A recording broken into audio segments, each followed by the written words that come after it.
What's up, everybody? Welcome to the Movie Minute. This episode of the Movie Minute, I will be talking about sequel to the massive hit Moana, Moana 2. So, if you're wanting to know if Moana 2 is worthy of a theater experience, let's jump on in.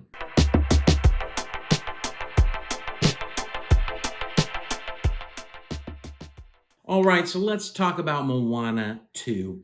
The story of Moana 2 is an interesting one, like many movies of late.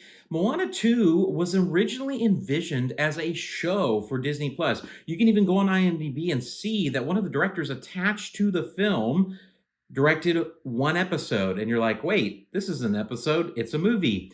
Exactly. They envisioned this film as a series, but then with just some of the series on Disney Plus stumbling and not doing as well as they wanted, and obviously post pandemic, they decided, you know what? Let's switch this mid production into a movie. The reality of that, for those of you that aren't filmmakers, is that it's extremely difficult to do. The narrative flow of a show is going to be completely different than that of a film, but they took the show apparently and squashed it into a movie.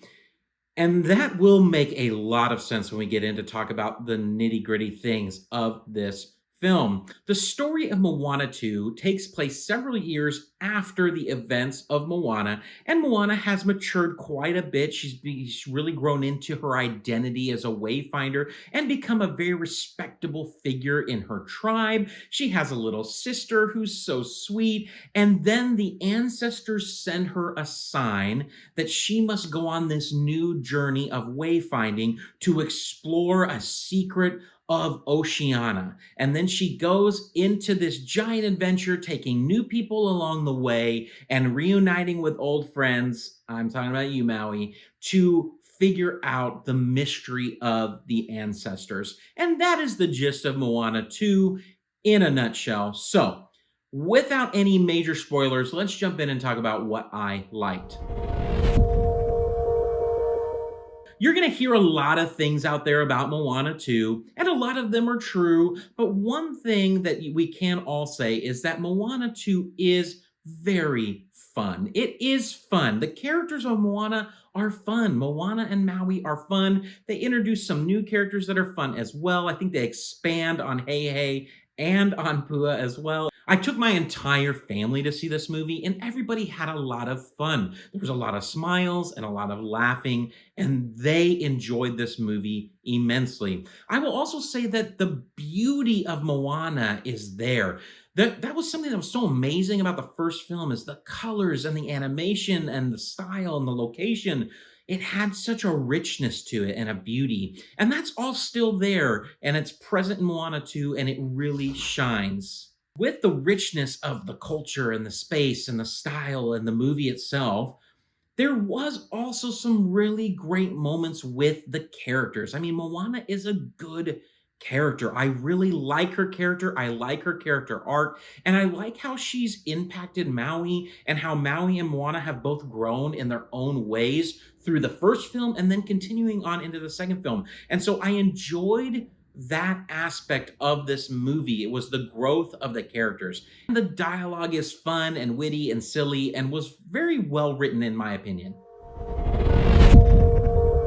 There's a lot of things that were hard about Moana 2 that I really struggled with, but let's talk about the big glaring one. Lin-Manuel Miranda did not write the songs for this film, and I'm not necessarily bashing the women, Bear and Barlow, that composed and wrote the songs for this new film, but Lin-Manuel is a master. I mean, he's probably one of the best lyricists that we have today, right now, in entertainment. And so that loss was very clear.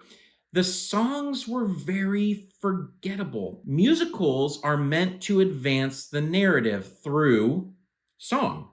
If the songs don't help the narrative grow and don't help you get to know the main characters better, maybe the song shouldn't be there. And the songs just didn't do that. They didn't advance the narrative very well. There were a lot of songs that were very disconnected. And that leads into the second thing that really hurt this, is the fact that this was a show first and was squished into a movie immensely damaged the enjoyability of this film. It just felt very disjointed. It felt like you could watch it in segments. There wasn't a lot of connectedness from scene to scene.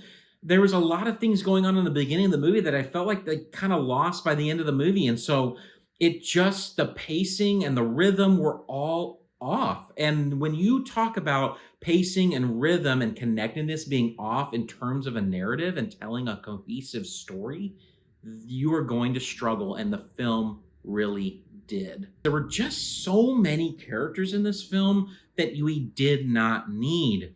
I think we just really needed another movie with Maui and Moana and maybe one or two other characters.